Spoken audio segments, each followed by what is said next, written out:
Welcome to Not Milk Never Milk. Subscribe if you're lactose intolerant. In this video, I will show how to iron NCC Beret Easy Guide. Lay the beret flat on a clean towel and smooth out major wrinkles with your hands before applying heat. Place a pressing cloth over the beret to protect fabric and insignia.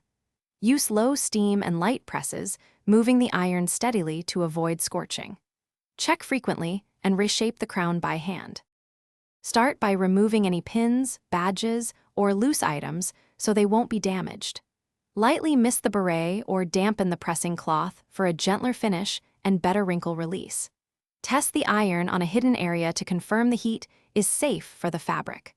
Work in small sections with short presses and avoid pressing directly on embroidered badges to keep them crisp. If you're finding this video helpful, please like and subscribe for more tips.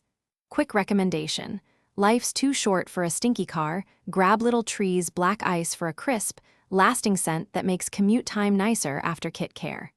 Check the description for the product link and other deals and pick one up if you like. Thanks for supporting the channel. Now let's get back to the video. After pressing, shape the beret crown gently with your hands while it cools to achieve the classic silhouette. Avoid heavy stretching or tugging that can alter the fit or cause warping.